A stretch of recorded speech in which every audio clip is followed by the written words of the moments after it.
Want to tell you about one of our partners, Quetzal Education Consulting. Quetzal Education Consulting is a queer, Black, and Indigenous women-owned firm offering anti-racist consulting, PD, coaching, keynotes, workshops, and more. Their newly released Abolitionist Teaching Workshop series coaches and prepares teachers to further develop abolitionist practices in the classroom. Find out why they have been called the future of educational justice by Dr. Bettina Love.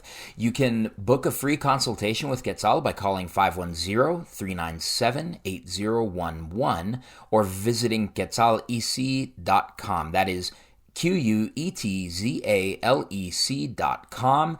And if you mention you heard about them through Two Dope Teachers, you will receive a 5% discount on their Abolitionist Teaching PD series. Once again, you can book them by visiting quetzalec.com on their Connect With Us page.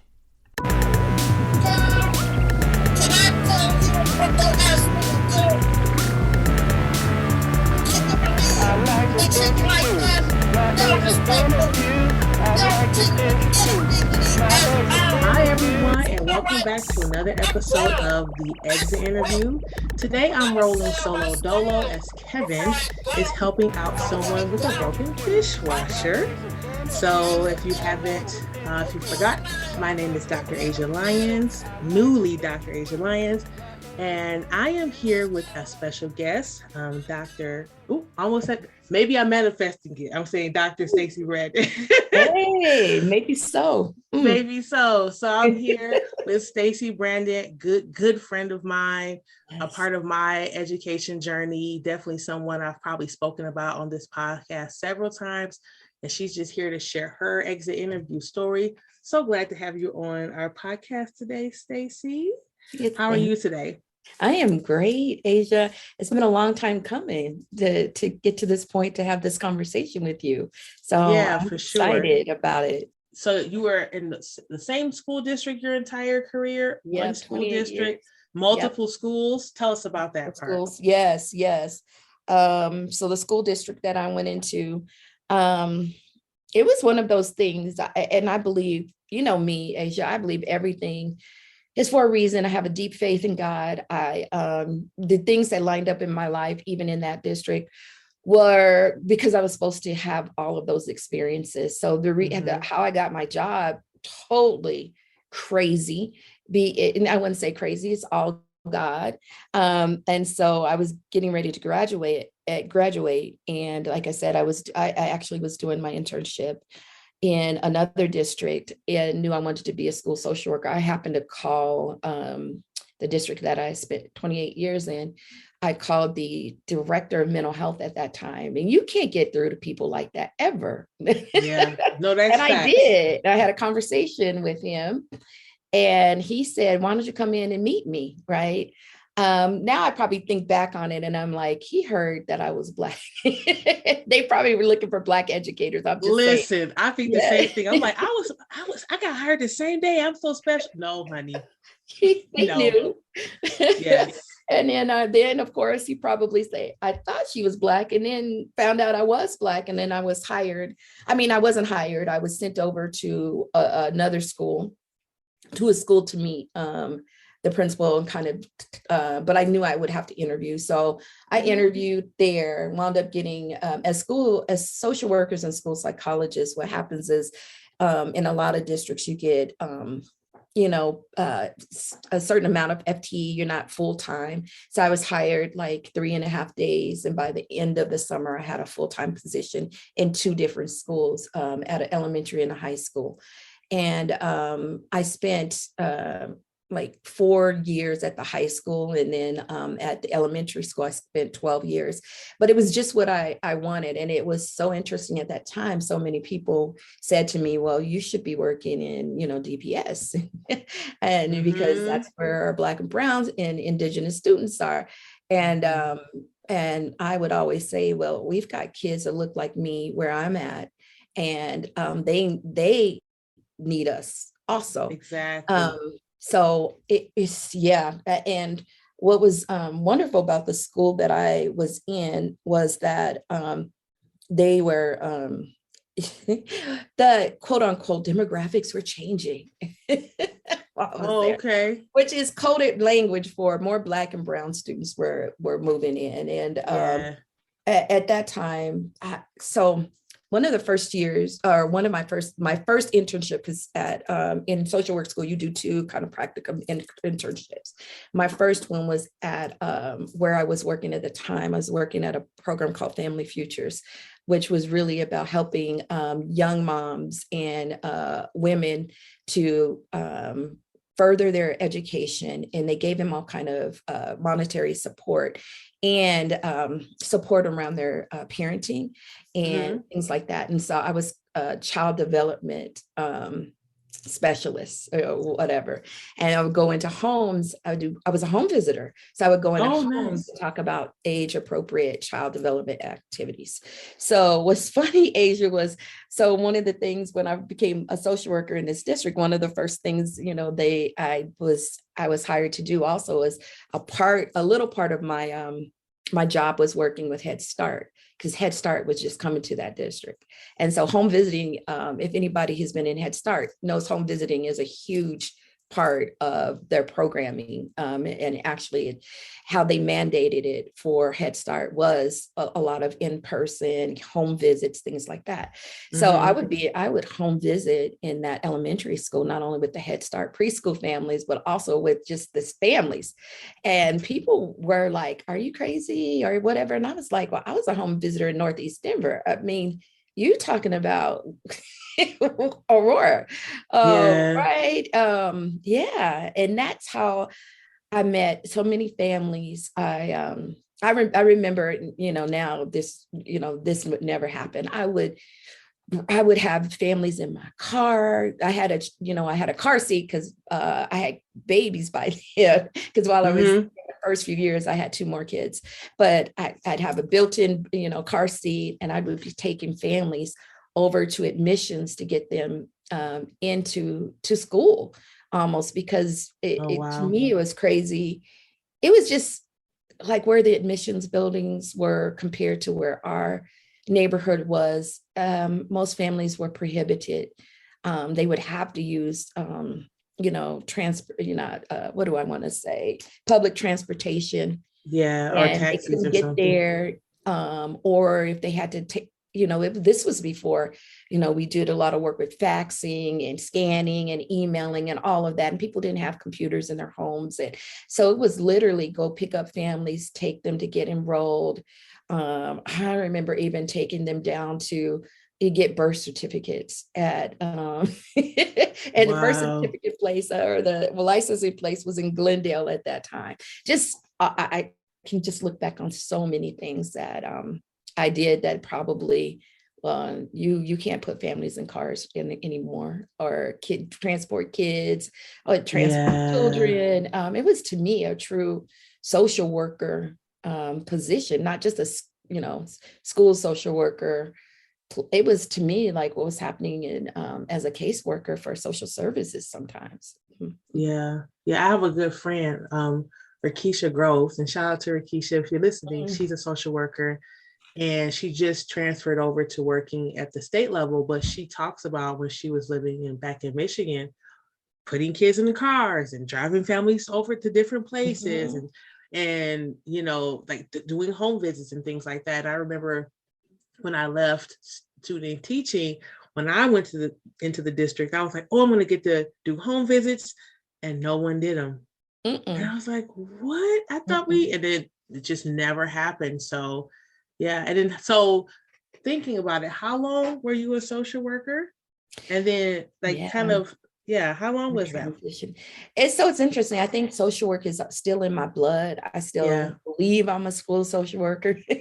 I was thinking about that the other night. I was like, so am I still a social worker, or am I a racial equity leader, or am I a combination of both? But technically I was a social worker throughout my 28 years. However, I wasn't working in schools any longer in that social worker, quote unquote, social worker role.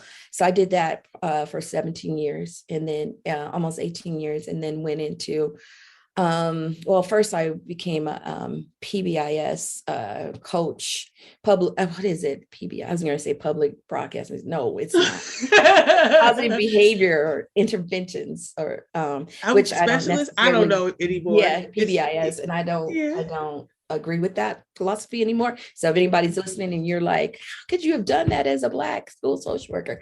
You're right, and I don't necessarily go by that philosophy anymore. And so I did that for about 4 years, and then was lucky enough, fortunate, or maybe it's just my purpose. I say again, God opens these doors for you. And I went into the equity office and was a coordinator at first, and then moved into, when I left, I was a director of equity. Well, it's the name of it changed, but while I was there, I was the director of inclusive excellence. So which is a whole nother story, because I had to get my principal license during that time, and I swore I would never be a principal. I did not want to go into. You did say that. Yes, and that was all because of a woman named that her name is Keisha Hill, and she was a Black teacher. She actually still in education. She's one of my good friends, and she talked me into going and getting my administrative principal license, and she and I did it together. So that's awesome. And just kind of thinking about the need to get a principal licensure, and like it seems like that's the hill. That's the access point. And I thought that working in the same district for a long time, that was what you had to do. Yeah. Right. And then I hear the stories and lived experiences of other educators, social workers, counselors, folks like that in other districts. And they're like, no, right. No, we didn't have to do it this way. We did this way, or I came in from the business sector or whatever. And so I think about that now, and I'm grateful. I don't have my principal licensure. I do have my master's, but I think like how much better would it have been if we gave folks, they gave folks multiple pathways into leadership. Yes. Mm-hmm. Yeah, because one of the things, you're right, is because one of the things about what I use the word crazy a lot, but it's not the right word, but it's almost ludicrous about the pathway of principals. Usually you have to be a teacher for a certain amount of time. Well, not even a certain amount of time, right? It just depends. And then you go and get your type E or whatever it's called. I can't even think of type D. And you go to get, and that's a 2-year program, or some people, fast track it. And then you become an AP, assistant principal, and then you become a principal.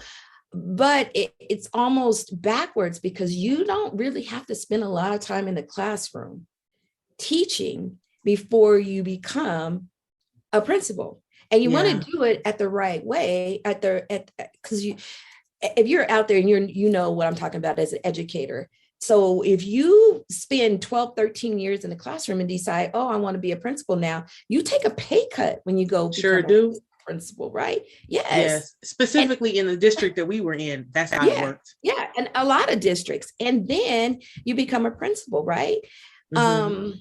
There's so many things wrong with the educational system, just so many things wrong. And that's one of them, because I really believe that you should spend more time as an educator, and not just in your own grade, but all the grades, maybe if you decide to be an elementary principal, and then you move up. And then the other thing is, and this is coming from somebody who has a principal license that never was a principal. Let me make that clear, right? But I also spent, before I got my principal license, 14 years in education in schools, right? And knew SPED really well, because you have to, as school social worker, you SPED, knew how to work with families.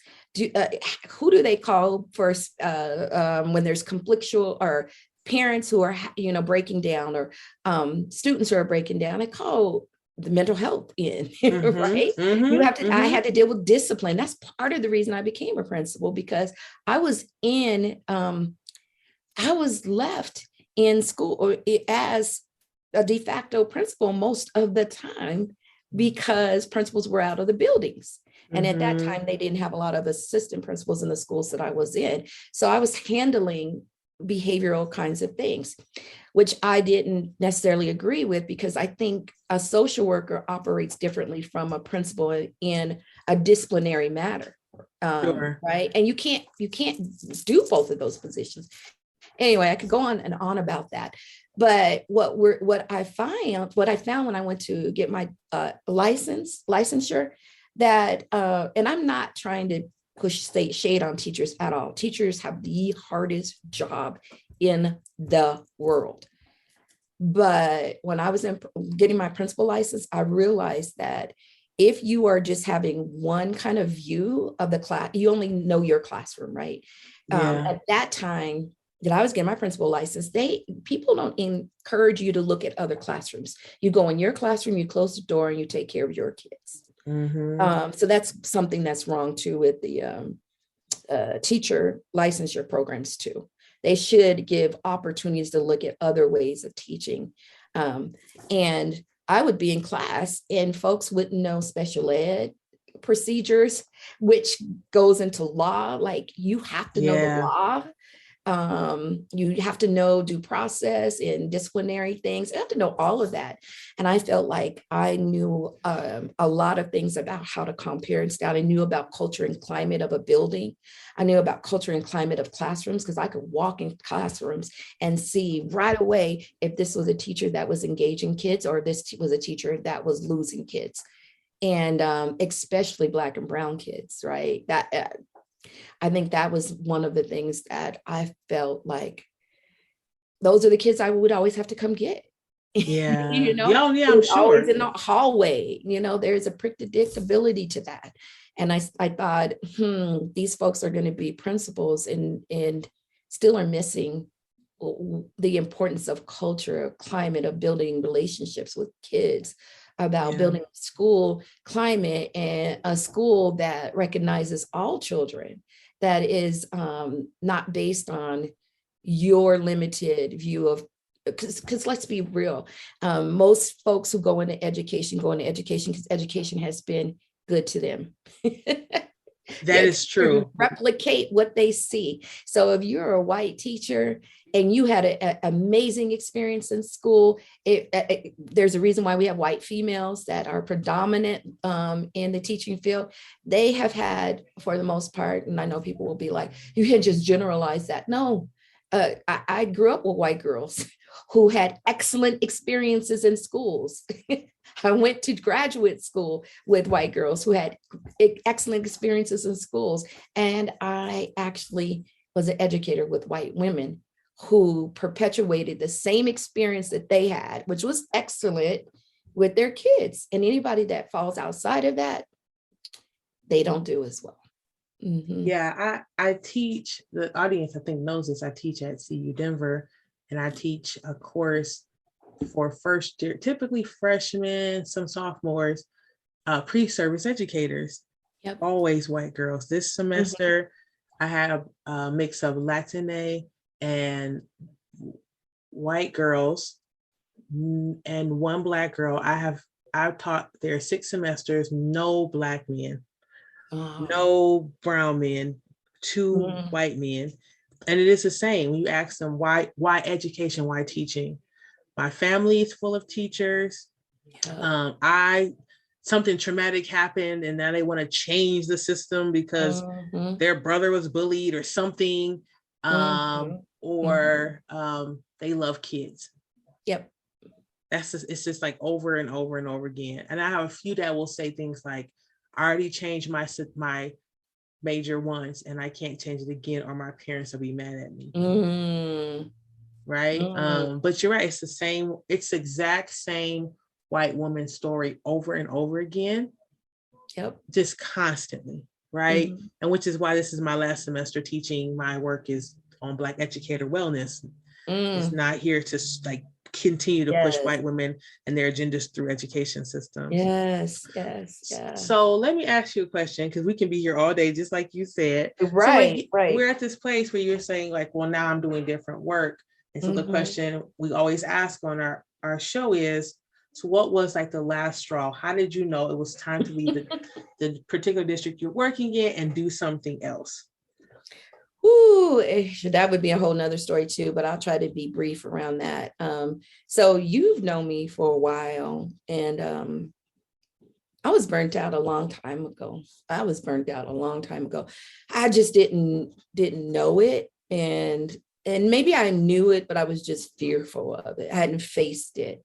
And when I went into the district equity office, I found a new purpose. I had been doing the work of racial equity for a while in my specific schools, and but I don't feel that I was as bold in my purpose during my early years. I mean, I look back on those early years, and I think that I was, I know I was palatable.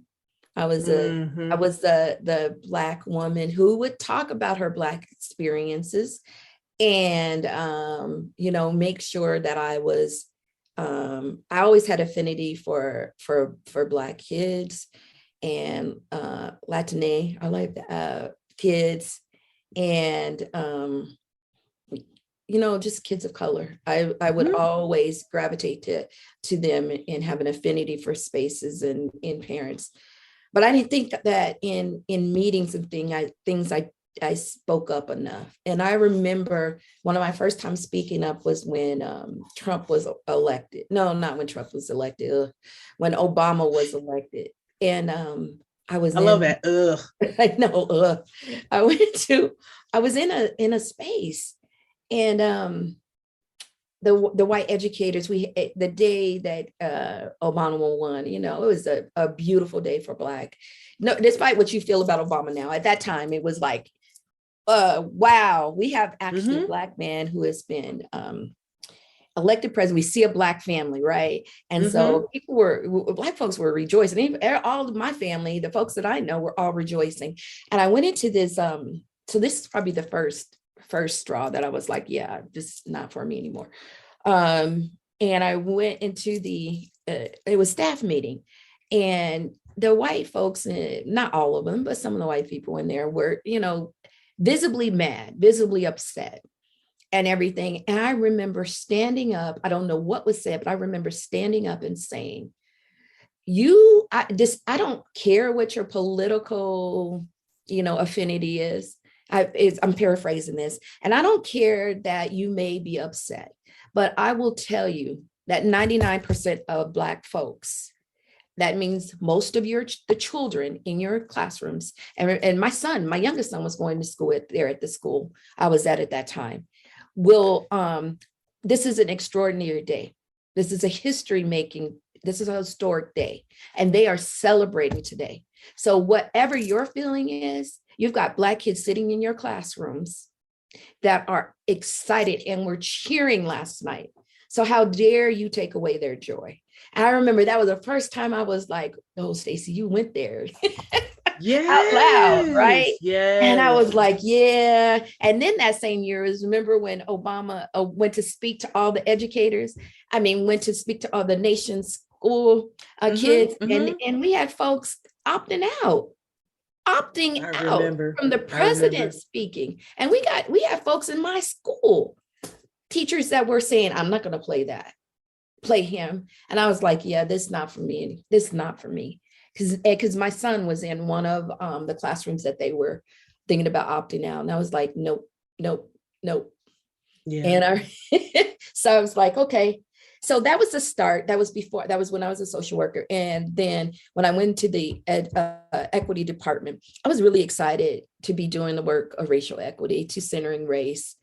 But I got to tell you, and you know this, Asia, the more you go up in administration, the more you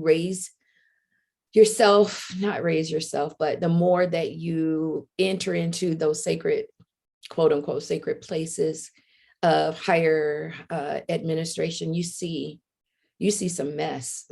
That's all I'm going to say. Yeah. You see some mess, and you truly realize this system wasn't built for us in no way, no shape, no form at all. So those things started to just eat away at me. And then my last year and a half when I was, or 2 years when I was a director, I thought, wow, Stacey, you not even, you made it. You weren't even an AP, you weren't even a principal, but I always believe God allowed me to get my principal license for a reason. Because everyone asked me, my husband would say too, are you serious? We just spent all this money in loans and you are not going in to be a principal. I was like, I'm gonna lose too much money. And I had 2 sons in college at that time. It makes no sense to go back. And I'm like, no, not 4 more days working. No. Yeah. So I was excited about becoming a director. And I got to tell you, it was the hardest 2 years of my entire life. My health started, I was telling you, I'm having health issues, emotional issues. I thought I was having a heart attack on several occasions. I started having panic attacks. My health just deteriorated. My emotional health was not good. Yeah. And so I think the last straw for me really was just not being healthy, just not being physically healthy, not being emotionally healthy. And I knew it was time to go. And I was scared because that's all I knew for 28 years. And you and I had talks. I had talks with quite a number of Black women who are my mentors and friends. And I finally said, this is it. I can't. I put faith over fear, and I decided. And then then there was early retirement was offered in the district I was in, and I was like, yeah, this is it. This is time. Yeah. I think about, in the audience, we talk about this all the time, so the audience knows. We talk about racial battle fatigue on this podcast so much, right? Yes. And the ways that it shows up. And your story, this is not any different from every single person who comes on here. The panic attacks, the crying, all the things, right? Increased blood pressure, fill in the things, fill in the blank. And there are so many folks who are like, if I'm in the equity department in the school district, then I'll really be able to do something. If I become a principal, I'm going to really be able to change things around. All I have to do is get just one more license, just one more certification. They're going to really listen to me. And audience, she's telling you, as someone who ran an equity department for a school district, it was the worst 2 years of her life. Yes. I would say I did a lot of good, but I planted a lot of seeds and I made a lot of relationships. That is the thing that I think I miss the most, is the relationships that I made. I still have, I get at least 2 calls a week from particularly Black women who are just suffering. To be a Black woman, I believe in education and upper leadership is it's difficult. It is downright brutal, because how you are treated as a Black woman, right? How you are questioned, how you are made to feel that you have no right to be angry. I have every right to be angry because this system is failing kids. This system is not made for children. It's not made for us as educators. Right. And I'm watching harm, and I'm complicit in harm. I think that's the hardest thing, is that once I began to really take a look at myself in the mirror and realize that I'm complicit in this, and that I am swallowing this every single day. Doesn't matter if I'm speaking out, I'm still complicit in a system that is meant to do harm to our children. And then the secrets you have to hold, and the things that that other people, that eats away at you. That is truly racial battle fatigue. And it can kill you. And I finally decided I can't die like this. I've got my own 4 children, 3 grandchildren that I want to live for. And, Asia, I don't know, did I tell you this? So when you were defending your dissertation and you were talking about racial battle fatigue and its impact on the family, and the night before I was going to your dissertation defense, I asked my husband, I was telling him about your defense. And I said, so, and this is the first time I ever asked him this. And I said, did you feel the impact? Did I tell you this? And he told me, oh yeah, I did. And he told me, he's like, yeah, I felt like you weren't available. And I'm like, what? He's never said that. And I was not available to him. I was not available at all. So tired. So just mentally, it's been a whole year of healing, and I'm still working on the healing. I'm going to pause right there. Okay. It's a lot. And we're going to take a break. Mm-hmm. And we'll be back in a moment. But yeah, no, I'm with you. I hear you. Audience, we'll be back. Mm-hmm.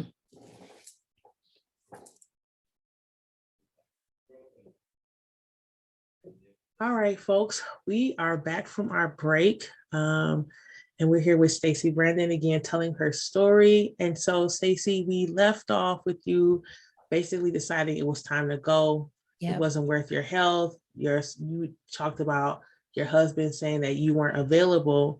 And so then the question we ask next typically is like, if school districts, if unions, if places where educators gather want to hold on to retain Black folks in education, like what do you think, in your opinion, they can do to make that happen? Not necessarily recruiting people, right? But holding on to folks who are already in the space. Yeah. Recruiting seems to me to be the easiest thing. And I just want to first say that a lot of Black folks don't have the, I had the opportunity to leave, and I should have left a long time ago, and I was fearful. And then I had the means to be able to leave financially. Mm-hmm.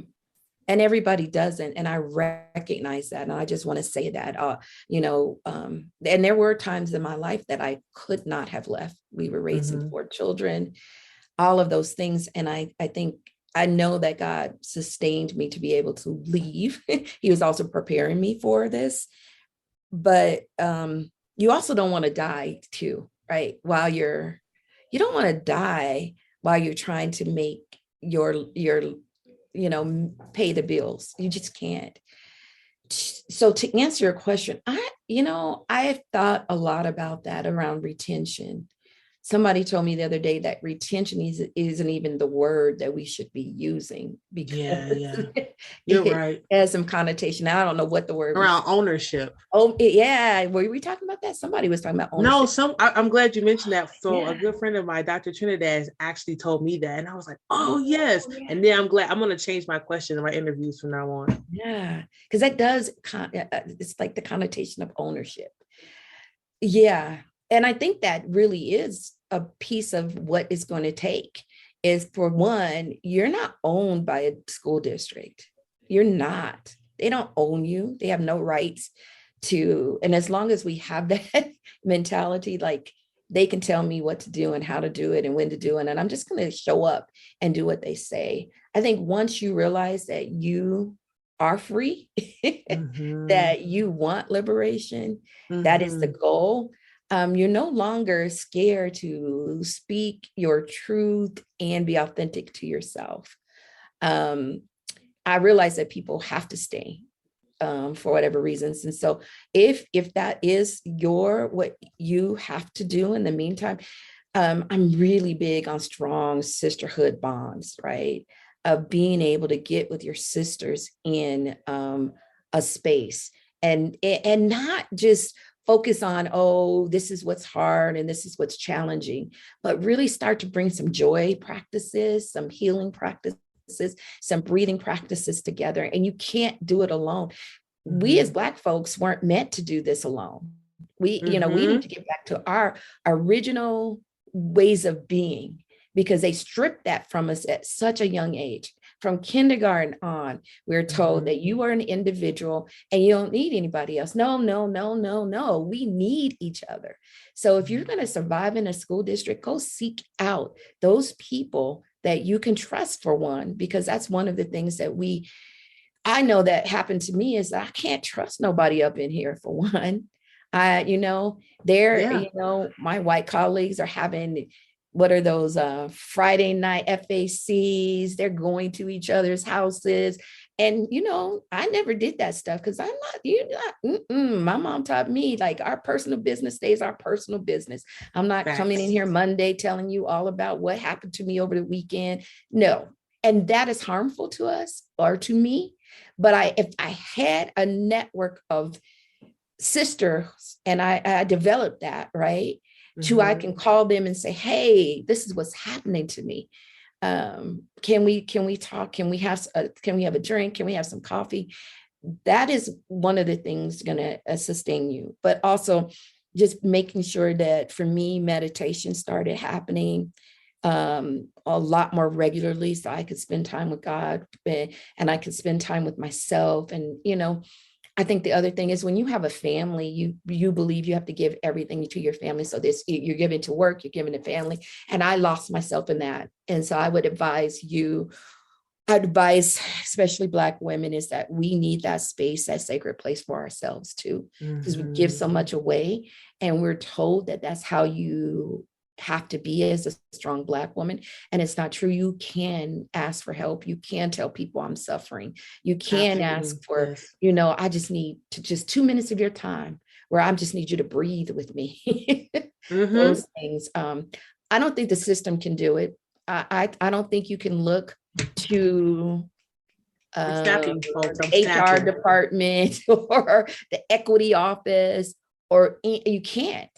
They cannot do that. They can't do that for you. So you're going to have to take care of yourself. And that means partnering with other folks in your school district, and not just Black people. I'm big on Black folks and I know it, but we've got to have some interracial kinds of, what do I want to say? What's the word I'm looking for? We got to stop fighting within the people of color spectrum. And I don't know if I conflict anymore. Tension. The conflict, like we need to Black, Brown, Indigenous, Asian American, Pacific Islanders. You know what? We got power as a collective. We got more power together to go after systems that are harmful to our kids, because our Asian kids are being harmed. Our Latinx kids are being harmed. We can go to our Pacific Islander kids are being harmed. Our Indigenous kids are being harmed. Our kids, our Black kids are being harmed. They are all being harmed. Now, we know Black kids, on a whole, that disproportionality is huge. But if you go into the numbers, you will see that all of our kids are being harmed. So we have to come together on some things in the school districts too. I want to say, I told the audience when we first started this, and this particular taping is going much longer, which I'm totally okay with. So I hope folks are still listening. Like, you talk about coming together as a collective, and I will say that Stacey, this is from our audience, Stacey literally got me through my last year in teaching. Thank you. I mean, I was calling, texting, crying, snotting. She's coming to my classroom and supporting me. And she was just like, maybe it's time for you to go, right? And I was like, yeah, I have to get out of here. And so it was the support of Stacey being there for me to say, like, this is not going to change. And she, at this point, she's in the equity department. So she understands, like, if I'm telling you it's not changing, it's not changing. So I love that, like, this idea of collective care, right? And community care, because we do need it. And it's sometimes it is us telling each other, like, it's time to go. It's time to go. We've breathed enough. We've hummed enough. We've journaled enough. We've looked for the miracles. We've made the altar to the ancestors. It's just time to go. So the next question then is, you've made that decision, you left. What are you doing now? Thank you, Asian. I'm sorry this is kind of going long. I get long-winded. This is great. No, this is great. And thank you for saying that. I think if there's collective care, I wish somebody would have told me a long time ago, Stacey, it's time for you to go. Because then you feel guilty that you're leaving people and kids But I think I have said that more often than not these days. Like Mm-hmm. there is these millennials know you don't have to stay in a place. You do not have to stay in a place that is harmful to you. You don't. Yeah. Let me say that to you out there. You do not have to, right? But what I'm doing now, I'm working for an educational consulting company, just doing some work around racial equity work. Asia has me doing, hopefully doing some things too. For sure. And one of the things I really want to do that is going to come to fruition is really have a space for Black women educators specifically, just to heal. I'm really big on healing and joy now. Love Dr. Patina, love and Goldie Muhammad that really embrace this joy, because I can sit here and tell you all the harm that has been done to me. But I also know that there has been so much joy in my path that I don't want to let go of. So I want to do some joy practices too. So I think that's in my future. And then Asia just called out, maybe I'll get my doctorate at some point. I keep resisting it. I mean, hey, listen, I don't put anything past anyone these days. Yeah. Mm-hmm. So last question, what's bringing you joy these days? What's bringing me joy? Joy for me has been leaving a district that I thought I would be there forever. That is joyful. It's joyful to look back and the relationships that I have bring me joy. Healing has been bringing me joy. Breathing has been bringing me joy. Not having heart palpitations and feeling like I was going to die is bringing me joy. My husband and I, empty nesters, that brings me joy. Seeing my 4 grown children, them make their own pathways and embrace life. They bring me so much joy. My family, my extended family brings me joy. Being able to think about my ancestors, my parents passed away too. That was another straw though too. Both my parents died in the same year in 2014. And losing my mom and dad, worst thing that could ever happen.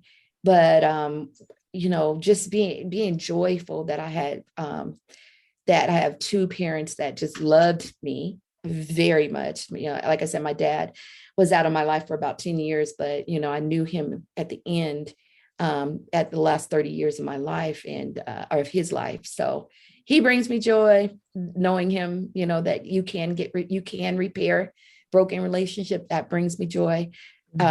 Watching, you remember my mom is a single mom. I have joy in thinking about what she left in me, my legacy. One of the last things she told me was to do, she was really big on me getting my administrator's license. And the year that I went into the equity department was the year that she passed away, and she would be so proud. So that gives me joy. So lots of things bring me joy now. Lots of things. I love Talking that. to you brings me joy. I know we get on the phone. And we could just go, okay? Intern brings me joy. Shout out to the intern, Zoe. Yes. Which now I have a lock on my office door, but she's already jiggled it 2 times. So I know that she would have been in here if she could have been. Yes. Thank you. I have a lot of sisterhood networks too, and they bring me joy too. I have a Black book club that I'm in. I've got another group called Moms in Touch that used to help us out, where we write kids in college and encourage them in their walk with God. And it's hard to be a college student now. So that brings me joy. So I have my Spelman sisterhood brings me joy. So yes. Yeah. Yeah, I love that. All right, beautiful folks. Thank you so much, Stacey, for coming on. Thank you for having me. This was cathartic. I'm going to tell you all, come on Exit Interview so you can. Yeah. We're always looking for guests to come on. So definitely email us at at twodopeteachers@gmail.com if you would like to be a guest on our show. But thank you so much, Stacey, for sharing your time with us, for your story. We appreciate you. Oh, thank you. I appreciate you. If you all are not in relationship with Dr. Asia Lyons, you need to get in relationship with her. I appreciate You're missing out if you're not. I appreciate that. Thank you. All right, audience, we'll talk to you on the next episode of the Exit Interview. Bye.